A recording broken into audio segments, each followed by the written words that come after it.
Hello, my name is host Eric. Welcome to Talking with Famous People, and I want to address Jessica Britvek's comment. I'm really enjoying these videos with host Eric and Tenor. I am an ISTP, and I can see both people's perspectives concerning shame being a consequence of bad argumentation. I don't inflict shame onto people intentionally, but if I point out a flaw in their argument, then a natural consequence of them recognizing the flaw is shame. A person can relate the shame to the person they are arguing. The argument That's itself, really maybe intense. the argument itself, maybe they had some food in their teeth while they were trying to get the other person to take their point seriously. They can attribute shame to anything they choose. I recognize the axiom being pressure and the release of pressure. People perceive pressure as negative and the release of pressure as positive, so your pressure shame is sufficiently useful as pressure on a person who makes a bad argument. I can see that Eric is saying that the release of pressure is either to learn to argue well or to go be by yourself in your wrongness and don't try to convince anyone of anything. The person can believe whatever they want without having good reasons as long as they aren't trying to convince others. Back to where the person attributes pressure. Host Eric's argument assumes that the person relates shame with their bad argument. What happens when they relate shame with the person who pointed out their bad argument? I was wondering if that was the direction Tanner was going and when he was trying to clarify if Host Eric inflicted the shame or not. In my personal experience, people who relate their shame with the person who pointed out their flaws seek out other people who will not call them out on their flaw. They can even return to a group of people who will let them get away with that flaw onto the person who called them out for it. Then they can say this group of people agrees with me and I can persuade them that I believe me to believe me, so that means there's something wrong with you people over there who call me out on your poor arguments. What happens when the threat of being excluded from public discourse is taken away?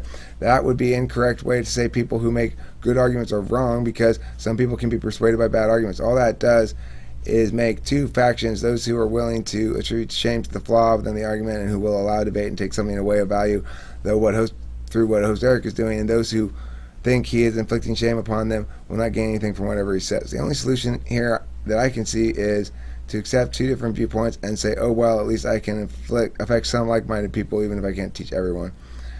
Can anyone else see any other option? You know what's funny is I responded to this comment without reading the whole thing. So now I'm sure my response is a little bit stupid. But also, how does a debate need to start when it depends on what faction the person acts under? I think that is or in line with what Tanner meant when he said he would understand better if he knew the axioms ahead of time. I said, I don't think that in general people can be persuaded by bad arguments. I think that those who make their decisions through some other means then justify their decision with whatever arguments. I think my response is fine, actually. But her comment is way better in the sense that the second paragraph is the part I want to focus on, the part where she makes Tanner's point, or a better point than Tanner was making on Tanner's side.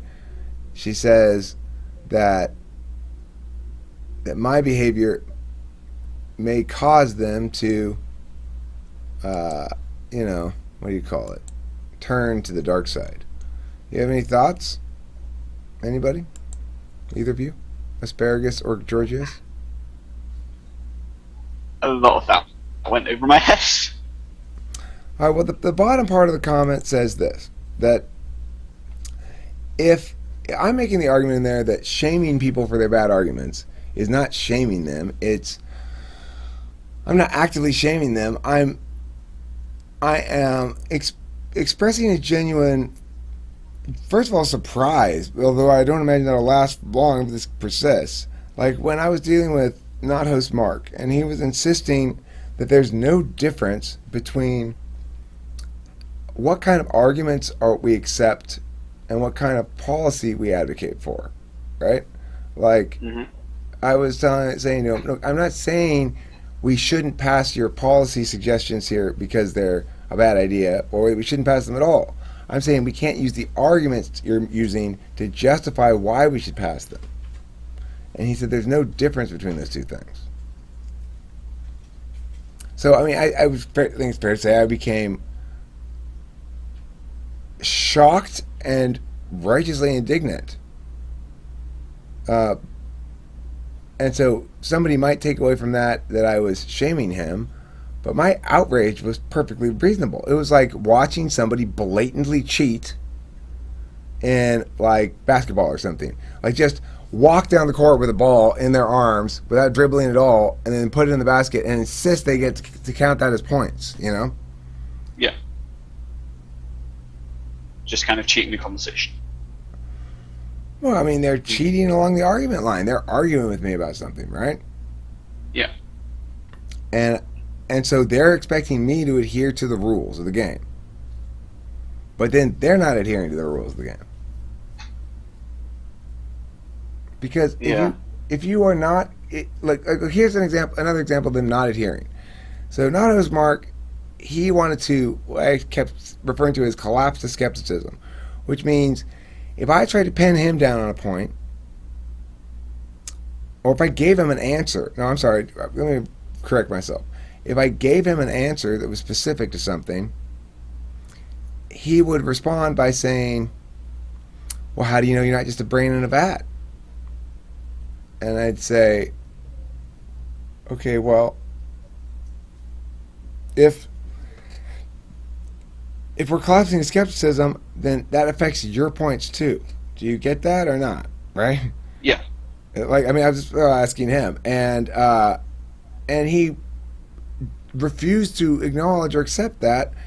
He refused to acknowledge or accept that either had to jettison that argument, not your point you're making. You don't have to walk away from whatever point it is you're making, but you have to jettison that argument at least, right?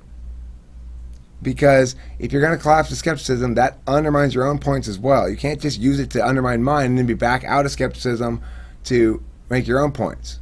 Like, well, for you have to be in a world where to begin arguing, you have to prove that you're not a brain in a vat. But for me, I don't have to prove that to begin arguing. Yeah. So, burden of proof. Well, I mean, it's just saying reciprocal burdens that, you know, if it applies to you, it applies to me. In the argument chains. So, I mean, my point would be, what do you do with that? She says here, Jessica's a brilliant comment, by the way, says, it'd be incorrect to say people who make good arguments are wrong because some people can be persuaded by bad arguments. All that does is make two factions. And those who think he is inflicting shame upon them will not gain anything from what he says. Is what they mean by a bad argument an emotive argument, something that doesn't hold that much information in it but sways the masses regardless? Or no, that's not what I mean by a bad argument at all. What I mean by a bad argument is, I don't even mean a bad argument. I mean what they mean is a bad argument when they're saying it in the comment. See, I don't know. I have a question. She said, Wait, yeah. Can you hear me? Yeah, I can hear you. Awesome. Who is it?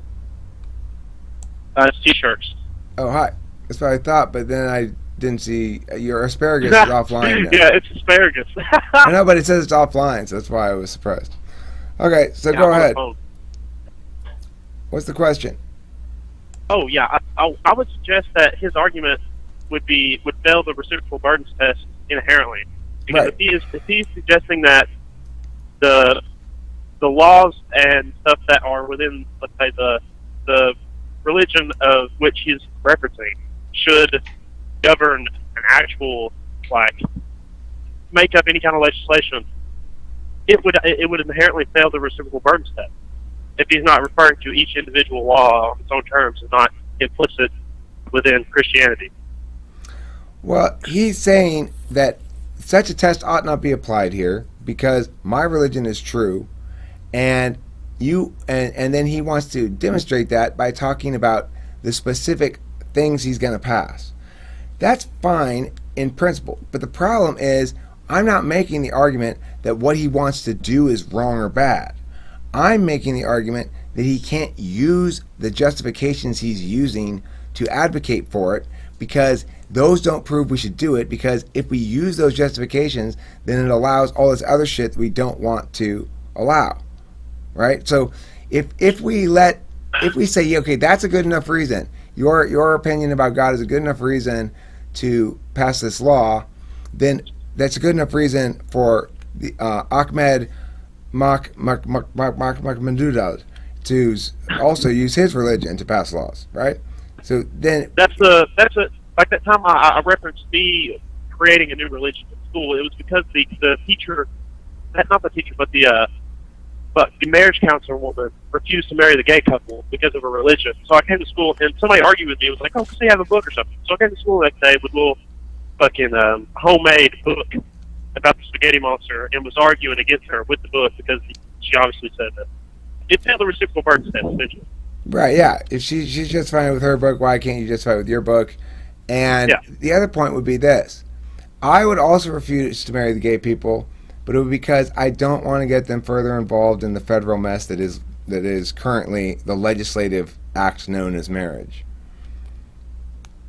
I would be doing them a favor. I'm sorry I won't marry you or anybody else. What a hero. Okay, so anyway, Jessica Britvek, excellent comment. I like the fact that you point out that to the extent that they feel shamed, that's going to cause increased groupification, not decreased groupification. So that my warrant, you basically said, you made a disad. You gave me a disad. You said, okay, I accept your basic warrant may have impact here, but here's an additional warrant that's probably in play, and it may have this other impact. It may have contradictory impact. And anyway, I think it's a great argument, and you might be right. But what it would tend to imply to me is the solution is you have to individuate your responses to people. So you determine what kind of wrongness they have and what kind of realities they're existing in and how they're going to react to it, whether they're going to feel that I'm a bad person because they feel ashamed, or whether they're going to feel that, in fact, their argument is bad. If there's no way of informing them about their argument being bad without, I mean, I don't know how you can get somebody to be objective about their own argumentation if they're not currently through some sort of rational mechanism. Although maybe you can. I don't know. Anybody else have any thoughts on this? I would imagine it's impossible. I mean, if something fails the reciprocal burden test, it's impossible. Okay, but look, this is what we're talking about. Let me read this part of the comment again, okay? It's worth reading several times because she says some interesting things here. Back to where the person attributes pressure. Host Eric's argument assumes that the person relates shame with their bad argument. What happens when they relate shame with a person who pointed out their bad argument? I was wondering if that was the direction Tanner was going in when he was trying to clarify if host Eric inflicted the shame or not. In my personal experience, people who relate their shame with the person who pointed out their flaw seek out other people who will not call them out on that flaw. They can even turn to a group of people who will let them get away with that flaw onto the person they turn a group of people who let them get away with that flaw onto the person who called them out for it. Then they can say, this group of people agrees with me, and I can persuade them to believe me, so that means there's something wrong with you people over there who call me out on poor arguments. Well, one issue here is, on this one, but here's the difference between this circumstance and most. There's one distinction I would think is worth making, which is, I am saying, bring you and all of your group here. Bring all of your arguments. Bring them all. I am taking all comers.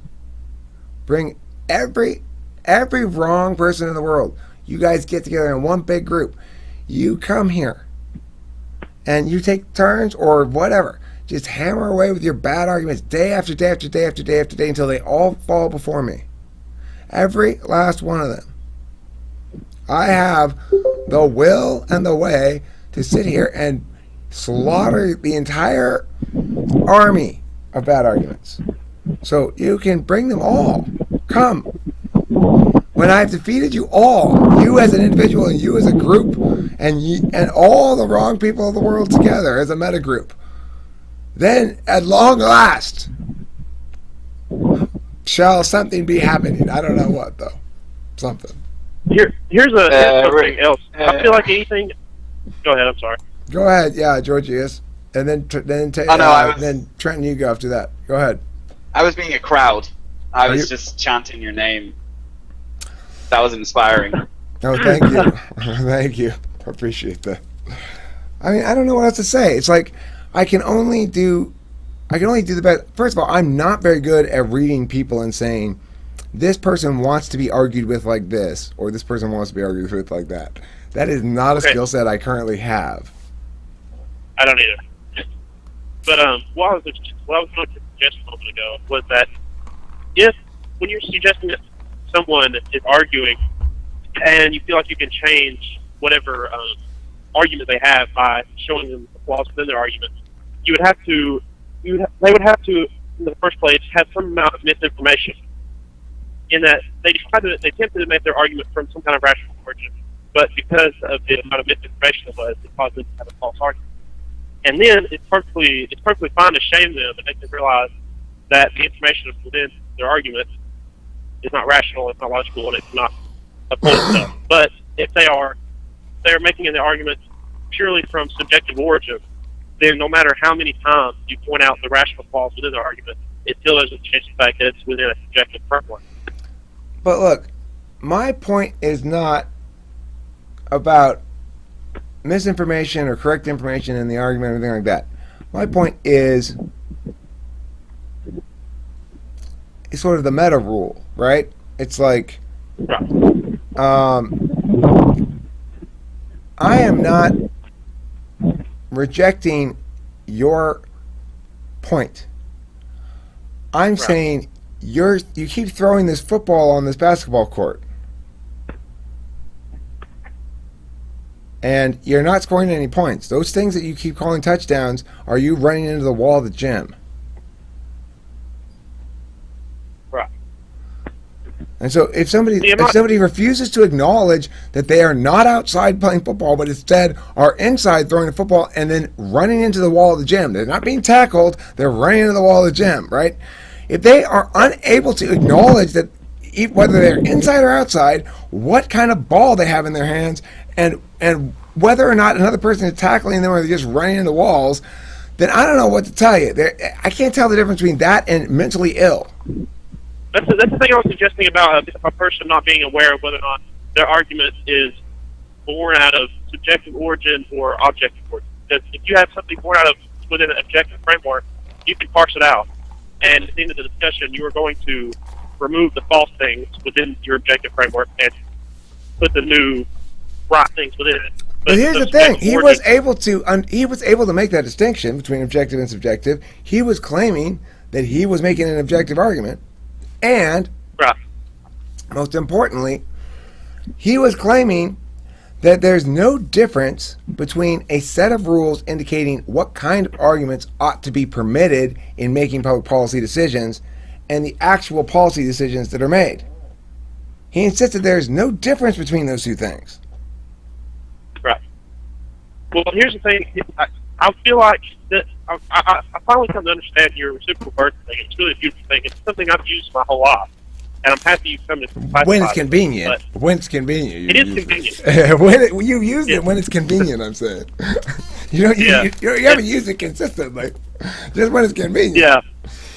But, like, the reciprocal burdens test, I would say it is inherent in the nature of an objective argument for it to not fall victim to the reciprocal burdens test. Where, like I said, I think it's just a person who is arguing with something that fails the reciprocal burdens test is arguing something of subjective origin, and it's completely useless to even try talking to this individual. I'm not disagreeing with you, but I'm saying I have a little bit of an issue with the subjective objective terminology. Okay, because I think I agree with you, but when we say it's subjective, then you open up another can of worms. I think there's some terms that might open fewer cans of worms, like saying it's to say that it's in the wrong frame of reference, like basically that it's that. Right. Yeah. Right. Here's what I'm saying. Here, I would say that I would try to keep everything within an objective framework, within my understanding. But see, that's the thing. I want to disagree with you so much on the negative thoughts framework, not because there's any moral implications within it that isn't correct or doesn't withhold the reciprocal burdens test. It's that some of those things aren't objective. I cannot fathom them being objectively true. Like what? The ownership to your own body, right? It's perfectly reasonable, but it just seems like that isn't something you can objectively prove. Well, I mean, I think Like here's another thing. I don't want to start an argument. I really don't. I'm just asking. I'm not even going to argue for it. I have a simple point to make. I think the issue here, when you think about it more, is think about whether or not there's a default non-status and what that means, right? Okay. So, because I think the problem in thinking that it's not objectively true is to think that in the default there's a non-status regarding that question. That it doesn't. The question doesn't exist or something. There's not an answer or something. I don't know. Okay. Is the negative rights framework kind of built on contextual relevance within the status quo and things like that, like ownership of your own body, like saying you have ownership of your own body because it is part of the status quo to say that you have autonomy.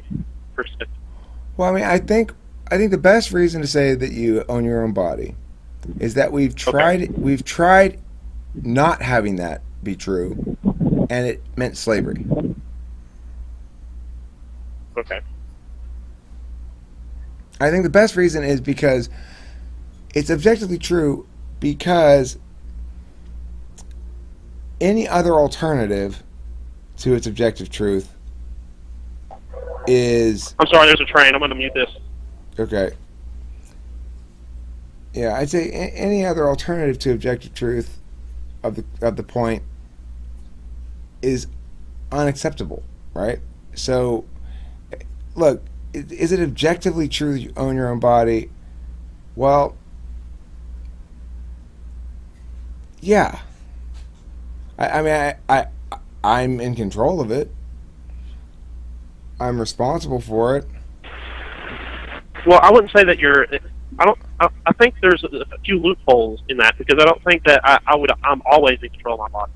In that, like, let's say there was I'm starting to give you a lot of hypotheticals, but I mean, I'm generally interested in how you could answer those hypotheticals. Let's say I read an interesting book about a person who killed like 13 people, and they found out it was because there was a pea-sized tumor that destroyed his impulse control, and he killed a bunch of people. So would he still have autonomy over his own body, or control over it, or whatever?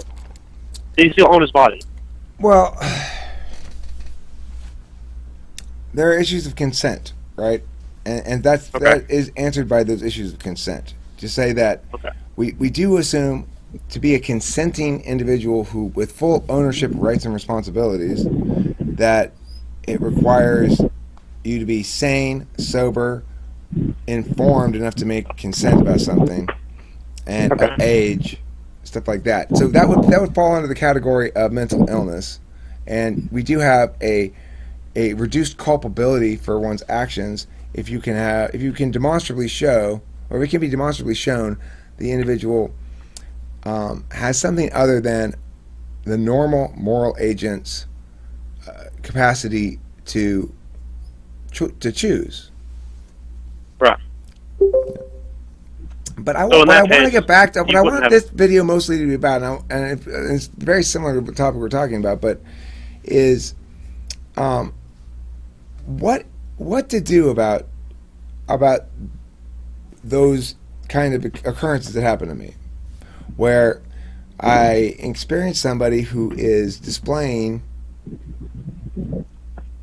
a willful blindness to a point I'm making that's not even, it doesn't contradict his core thesis at all. His core thesis, above all else, is God is the most important thing. Fine. Okay, this just pisses me off. Why is this even him attempt to make the argument just make me angry? I can't even believe it. No, but I want to know. I want to talk about what to do. Okay, so here's the situation: is we have somebody who is. I do not blame anybody for defending their Christian beliefs or whatever. I wasn't attacking his Christian beliefs. I was saying you shouldn't be able to use religious arguments as justifications for public policy and have those arguments win. Okay, because and he says, but they're true. I said, that's not the point. We're not talking about whether your points are true. We're talking about whether or not that kind of point ought to be allowed. And the reason it ought not is because we would then have to allow it for these other people's religions too. Right. And you don't want that either. And he says, no, you don't have to allow it for them because their religions are false.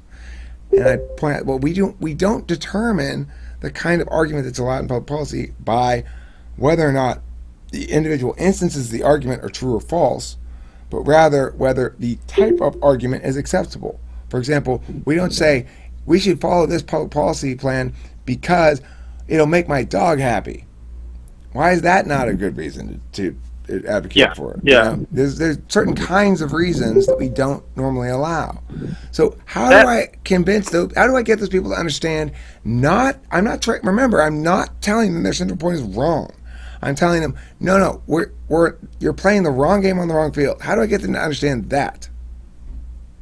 Here's the thing. It is, I feel like, because again they're arguing from a subjective framework, and that they say, look, I believe that the Bible or whatever is the ultimate method of government over people and the ultimate way to produce legislation, and so he's going to defend that at all costs. And it's another thing he has. I mean, within his whatever kind of subjective opinion he has, in that he thinks it's okay for me to come out here onto this field and argue something that's wrong. It's okay for me to do that because I think it's okay. And his whole argument is based on subjectivity. And I think these kinds of people, they're not going to be stopped. So the only way I feel like it is possible to contain this kind of bad argumentation is to alarm those around them. So when you see them going up to argue with somebody else, say, hey, pal, don't listen to that stupid fuck. He fails reciprocal burden test. Don't listen to him. I feel like that's the only way to stop it. Mega Bro, you got thoughts on this? I saw your mic go on for a sec. Yeah, my internet connection's not very good, so I'm missing some of the conversation.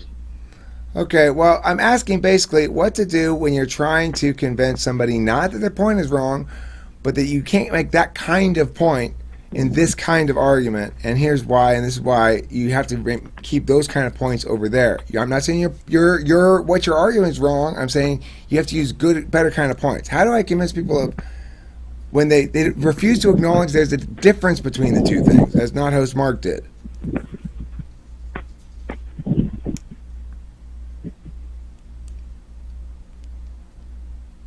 Maybe you would have to, I think EHPs naturally do is it's taking on somebody's framework and existing within it, and then arguing against it to prove how fucking stupid it is. And maybe, just maybe, with enough of coming down to their framework, it'll bring them to realize that their argumentation style is flawed.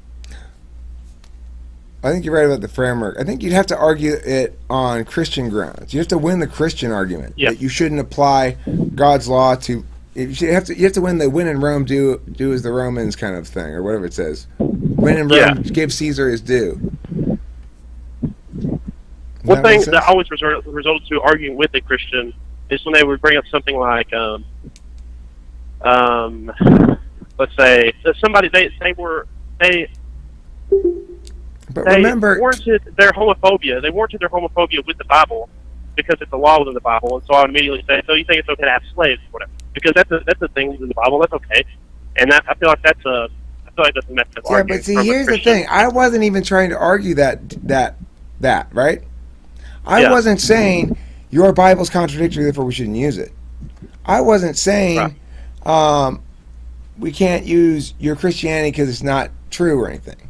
I was saying, those kind of arguments can't be used in general. Those kind of arguments, we don't have to worry about what the specific argument is. The fact that it's a religious argument means it can't be used in public policy and be considered a winning point, because if it were, we have to use every religious argument, and then it would be a mishmash of nothing. So why can't he accept that is not contradictory to any of his central points?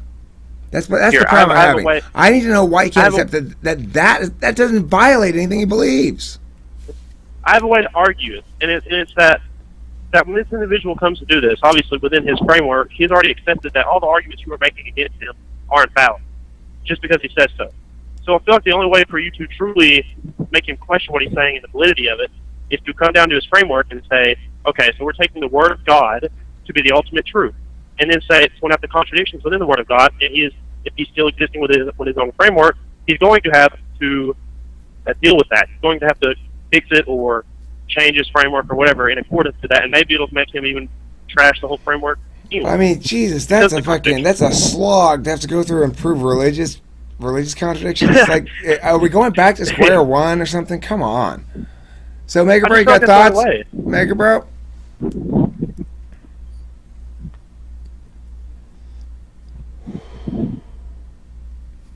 Maybe not. I can't tell. Sometimes I think it means he wants to talk when his mic goes on. Sometimes I think he just sort of goes on randomly. I'm not quite sure. So, Raven, you got any thoughts on this?